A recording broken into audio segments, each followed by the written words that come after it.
तो एपिसोड की स्टार्टिंग में दिखाया जाता है कि रूबी एक जगह पर बैठकर उस टेक्निक को ट्रांसलेट करने की कोशिश कर रही होती है। तभी क्वेन बाई उसके लिए वहां पर खाना लेकर आता है और अब वह उसके पास आते हुए बोलता है, आखिर तुम्हें और कितना टाइम लगेगा इसे ट्रांसलेट करने में। और तभी उसके हाथ में मौजूद सूप वहां पर नीचे गिर जाता है, जिससे रूबी गुस्सा होते हुए क्वेन बाई पर चिल्लाकर उसे वहां से भगा देती है। अब हमें दिखाया जाता है कि क्वेन बाई उस टेक्निक के ट्रांसलेट होने का काफी टाइम से इंतजार कर रहा होता है और अब वह अपना टाइम पास करने के लिए अपने पूरे घर की सफाई करता है। एंसेस्टर्स के नेम टैबलेट्स को भी साफ करके उनकी जगह पर उन्हें अच्छे से रखता है। साथ ही साथ वह अपने पूरे सेक्ट के 10 से ज्यादा चक्कर लगाता है, पर इसके बावजूद इतना टाइम बीत जाने के बाद भी वह टेक्निक ट्रांसलेट नहीं होती है, जिससे परेशान होकर वह एक जगह पर आकर बैठ जाता है। तभी रूबी जोर से चिल्लाती है, जो सुनते ही क्वेन बाई भागते हुए उसके पास जाता है और बोलता है, क्या यह टेक्निक ट्रांसलेट हो चुकी है? रूबी बोलती है, हाँ मैंने यहाँ पर सब कुछ ट्रांसलेट कर दिया है। और अब वह ट्रांसलेट की गई उस टेक्निक को क्वेन बाई के हाथों में देती है। तभी क्वेन बाई उस पेपर को देखता है और अब वह बोलता है, इस पेपर पर तो मच्छर मरे हुए हैं। रूबी बोलती है, यह मच्छर नहीं, यह उसकी हैंड राइटिंग है, वह इसी तरीके से चीजों को लिखती है। जो सुनते ही क्वेन बाई बोलने लगता है, मेरी प्यारी स्टूडेंट, मैंने तुम्हें उस टेक्निक को ट्रांसलेट करने के लिए कहा था, पर तुमने उस टेक्निक को ट्रांसलेट करके अलग ही कोड लैंग्वेज में लिख दिया है और यह देखकर अब मुझे और भी कुछ भी समझ में नहीं आ रहा। रूबी बोलती है, उसका काम यहाँ पर ट्रांसलेट करने का था और उसने टेक्निक को ट्रांसलेट कर दिया है, तो अब वह इसमें कुछ भी नहीं कर सकती है। तभी क्वेन बाई बोलता है, अगर तुमने इस टेक्निक को ट्रांसलेट कर दिया है तो फिर क्यों ना तुम इसे पढ़कर मुझे सुनाओ। रूबी बोलती है, यह कोई टेक्निक नहीं है, इस पेपर में यह लिखा गया है कि तुम जिस चीज को ढूंढ रहे हो वह तुम्हें इमॉर्टल लैंड में मिलेगा। इमॉर्टल लैंड जाओ जहां पर तुम्हें एक स्टोन टैबलेट दिखाई देगा और तुम जिस चीज को ढूंढ रहे हो वह उसी स्टोन टैबलेट के ऊपर लिखा हुआ है। क्वेन बाई परेशान होते हुए बोलता है, रूबी कहीं तुम कोई मजाक तो नहीं कर रही? मैं यहाँ पर सीरियस हूँ। हुआन फेंग ने मुझे बताया था कि यह एक टेक्निक है जिसका यूज करते हुए मैं फाउंडेशन रैलम पर पहुंच सकता हूँ, पर अब तुम मुझे इमॉर्टल लैंड जाने के लिए बोल रही हो। रूबी बोलती है, मास्टर अगर आपको मेरी बात पर यकीन नहीं तो फिर क्यों ना आप किसी और से ही इस टेक्निक को ट्रांसलेट करवा लीजिए। अब क्वेन बाई सोचने लगता है, रूबी को यह लैंग्वेज पढ़ना आता है तो उसने यहाँ पर बिल्कुल सही ही ट्रांसलेट किया होगा, तो फिर क्यों ना मैं हुआन फेंग को यहाँ पर बुला कर लाऊं, क्योंकि एक बार मैं हुआन फेंग के साथ इमॉर्टल लैंड गया था और इस बार भी वही मुझे उस जगह पर लेकर जा सकता है। और अब वह रूबी को तैयार होकर आने के लिए बोलता है। अब दिखाया जाता है कि रूबी और क्वेन बाई एक माउंटेन पर खड़े होकर हुआन फेंग का इंतजार कर रहे होते हैं। तभी हुआन फेंग काफी तेजी से उड़ता हुआ वहां पर आता है और अब वह बोलता है, क्वेन बाई आखिर तुमने मुझे इतनी जल्दी में यहाँ पर क्यों बुलाया है? तुमने मुझे इतनी जल्दी में बुलाया कि मैं अपना नाइट ड्रेस चेंज किए बिना ही यहाँ पर आ गया। तभी वह वहां पर खड़ी रूबी को देखकर परेशान हो जाता है और अब वह काफी तेजी से भागते हुए जाकर अपने कपड़े चेंज करके आता है।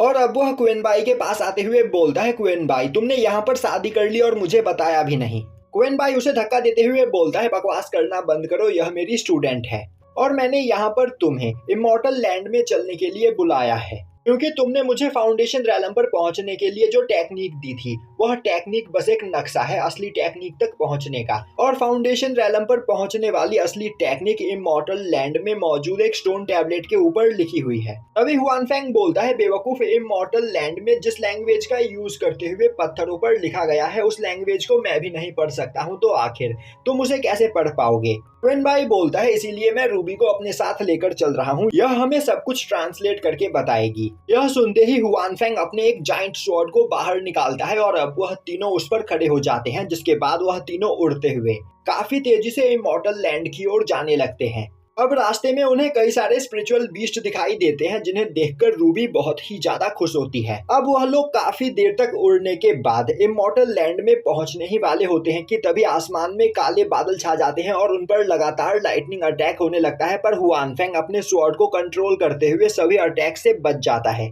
तभी अचानक से उनके सामने से आते हुए कई सारे मॉन्स्टर्स उन पर अटैक करते हैं, पर क्वेन बाई अपने एक ही अटैक में उन सभी मॉन्स्टर्स को मार देता है। तभी अचानक से एक जाइंट मॉन्स्टर उनके सामने आ जाता है, जिसे देखते ही रूबी डर जाती है। तभी हुआन फेंग काफी तेजी से एक लाइटनिंग अटैक करते हुए उस जाइंट मॉन्स्टर के टुकड़े टुकड़े कर देता है। अब यह देखकर रूबी उससे काफी ज्यादा इंप्रेस होती है, जो देखते ही हुआन फेंग रूबी को अपनी सभी पुरानी कहानियां सुनाने लगता है, जो देखकर रूबी और भी ज्यादा इंप्रेस हो जाती है। तभी हुआन फेंग बोलता है, मैं डीमन सेक्ट का फर्स्ट एल्डर हूँ और यहाँ पर क्वीन बाई को छोड़कर मुझसे ज्यादा पावरफुल कोई भी नहीं है। तभी क्वीन बाई बोलता है तुम बस अपने बारे में अच्छी बातें बता रहे हो, तुमने यहाँ पर कितनी सारी ईवल चीजें की है उस बारे में भी तो बताओ। हुआन फेंग हंसते हुए बोलता है वह सभी पुरानी बातें हैं, तो आखिर तुम उसके बारे में भूल क्यों नहीं चाहते। और तभी वह एक और इशारा करते हुए बोलता है हम लोग इमॉर्टल लैंड में पहुंच चुके हैं, देखो उसी जगह पर होगा इमॉर्टल लैंड का गेट। अब वह लोग काफी तेजी से उस जगह पर क्रैश करते हैं। तभी खांसते हुए क्वीन बाई उठता है और बोलता है तुम पिछले 1000 सालों से यहाँ पर उड़ रहे हो, पर इसके बावजूद आज तक तुम्हें ठीक से उड़ना नहीं आया।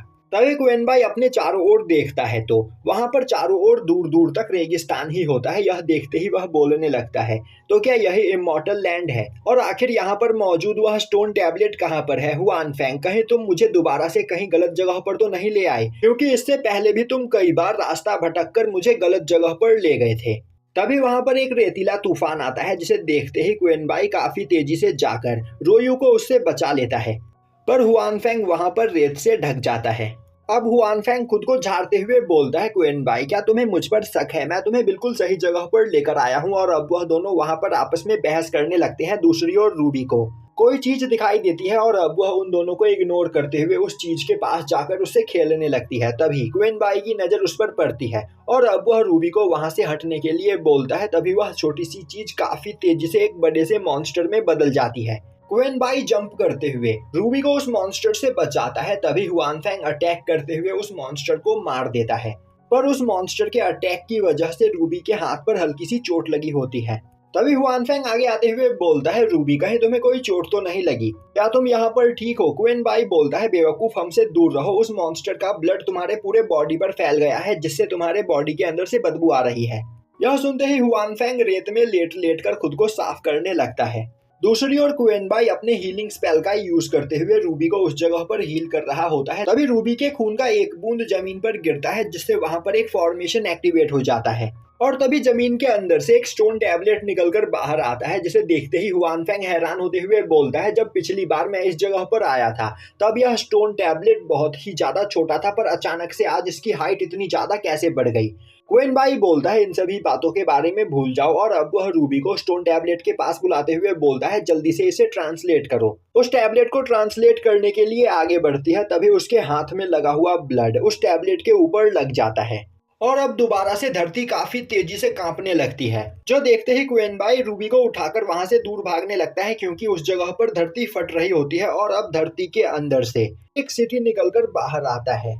अब उस सिटी को देखकर किसी को भी कुछ भी समझ में नहीं आता है। वहीं पर खड़ा हुआन फेंग बोल रहा होता है आखिर यहाँ पर चल क्या रहा है, मुझे कुछ भी समझ में नहीं आ रहा। क्वीन बाई बोलता है क्यों ना हम सिटी के अंदर जाकर सभी चीजों को चेक करें, और अब वह तीनों सिटी के अंदर जाने लगते हैं। वहीं पर उस सिटी के अंदर काफी खतरनाक ईवल ऑरा मौजूद होती है, जिसे सेंस करके हुआन फेंग को डर लग रहा होता है और अब वह क्वीन बाई को गले लगाने लगता है। तभी क्वीन बाई बोलता है तुम डीमन सेक्ट के एल्डर हो और यहाँ पर बच्चों की तरह डर रहे हो। दूसरी ओर रूबी भी डर के मारे हुआन फेंग के कंधे के ऊपर चढ़ चुकी होती है। तभी अचानक से चारों ओर अंधेरा छा जाता है और अब सिटी के सेंटर में मौजूद एक कार्सल के अंदर से घंटी बजने की आवाज आने लगती है। अब उस आवाज से हुआन फेंग और क्वीन बाई दोनों के ही सर में काफी तेज दर्द होने लगता है। तभी क्वीन बाई बोलता है हमें जल्द से जल्द सिटी से बाहर जाना होगा, क्योंकि यह हमारे लिए खतरनाक साबित हो सकता है। तभी वह देखता है कि उस बैल की आवाज सुनकर रूबी हिप्नोटाइज हो चुकी होती है और अब वह चलते हुए उस कार्सल की ओर जाने लगती है।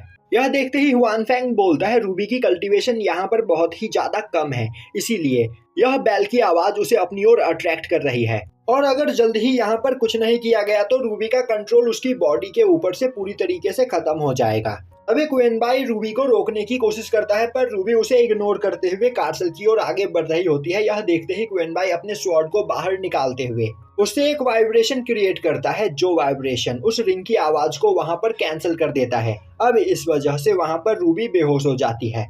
तभी क्वीन बाई उसे उठाते हुए सिटी से बाहर की ओर भागने लगता है और अब क्वीन बाई और हुआन फेंग सिटी से बाहर आ जाते हैं। तभी क्वीन बाई हुआन फेंग को रूबी देते हुए बोलता है तुम इसे लेकर सिटी से दूर चले जाओ, क्योंकि यह यहाँ पर रहेगी तो इससे इसकी जान को खतरा हो सकता है। तुम आगे जाओ, मैं यहाँ पर इस स्टोन टैबलेट के ऊपर लिखे गए टेक्निक को कॉपी करके तुम्हारे पास आता हूँ। यह सुनते ही हुआनफेंग रूबी को लेकर वहां से आगे चला जाता है। दूसरी ओर क्वेन बाई उस स्टोन टैबलेट के ऊपर लिखे गए चीजों को एक स्क्रॉल पेपर के ऊपर कॉपी करने लगता है, पर तभी अचानक से वह स्टोन टैबलेट जमीन के अंदर जाने लगता है, जो देखते ही क्वेन बाई डर जाता है और अब वह जल्दी जल्दी उन सभी को उस पेपर के ऊपर कॉपी करता है। और अब उन सभी चीजों को कॉपी करने के बाद वह भी काफी तेजी से भागते हुए हुआनफेंग के पास पहुंच जाता है। अब हुआनफेंग बोलता है, तो क्या तुम्हारा काम यहाँ पर हो गया? क्वेन बाई बोलता है, हाँ। यहाँ पर रूबी की हालत कैसी है? हुआनफेंग बोलता है, रूबी अभी बेहोश है और इसकी बॉडी के अंदर मौजूद सभी स्पिरिचुअल एनर्जी खत्म हो चुकी है, जिस वजह से अभी यह कुछ दिनों तक बेहोश ही रहेगी, जब तक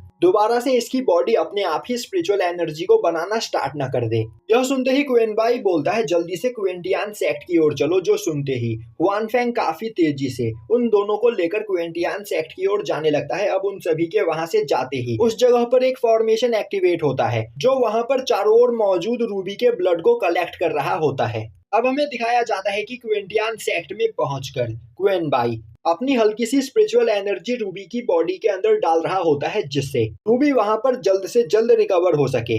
दूसरी ओर हुआनफेंग रूबी के लिए काफी ज्यादा परेशान हो रहा होता है। वहीं पर क्वेनजू और सेक्ट के सभी एल्डर्स गेट पर खड़े होकर क्वेन बाई के बाहर आने का इंतजार कर रहे होते हैं। तभी हुआनफेंग क्वेनजू पर चिल्लाते हुए बोलता है, आखिर तुम सभी लोग यहाँ पर क्या कर रहे हो और तुम सभी लोग इस वक्त इतने ज्यादा शांत कैसे हो सकते हो? तुम्हारी डिसाइपल घायल है। क्वेनजू बोलता है, मास्टर क्वेन बाई रूबी के साथ मौजूद है, तो मुझे पूरा यकीन है रूबी को कुछ भी नहीं होगा। वैसे तुम मुझे बताओ कि आखिर तुम जैसा एक ईवल कल्टीवेटर यहाँ पर क्या कर रहा है? हुआनफेंग बोलता है, मैंने ही यहाँ पर रूबी की जान बचाई है और जब तक वह ठीक नहीं हो जाती तब तक मेरा काम है यहाँ पर रुककर उसका इंतजार करना। और अब वह दोनों आपस में वहाँ पर बहस करने लगते हैं। तभी क्वेन बाई दोनों को एक एक स्क्रोल फेंक कर मारता है और बोलता है, चिल्लाना बंद करो, रूबी अब बिल्कुल ठीक है, वह बस यहाँ पर सो रही है और थोड़ी देर आराम करने के बाद उसे होश भी आ जाएगा। यह सुनते ही हुआनफेंग वहाँ से चला जाता है और बोलता है, मैं दोबारा से तुमसे मिलने के लिए आऊंगा। तभी क्वेन बाई क्वेनजू को वह स्क्रोल देते हुए बोलता है, इस स्क्रोल के ऊपर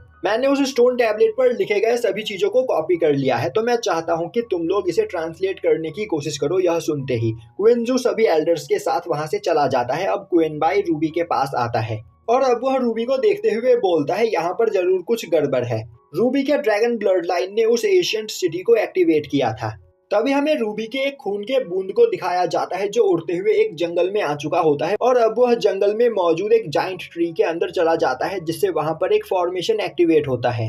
अब हमें दिखाया जाता है कि कुछ लकड़हारे पेड़ों की कटाई करने के लिए उस जंगल में आते हैं। तभी वह देखते हैं कि उस जाइंट ट्री के बगल में ही वह एशियंट सिटी आ चुका होता है, जो देखकर वह सभी लोग बहुत ही ज्यादा हैरान होते हैं और अब वह लोग भागते हुए अपने किंगडम के किंग को इस बारे में बताने के लिए जाने लगते हैं। दूसरी ओर हमें उस सिटी के कार्सल में एक मास्क मैन को दिखाया जाता है, जो एक सिंहासन के ऊपर बैठा हुआ होता है और यहीं पर यह एपिसोड खत्म हो जाता है।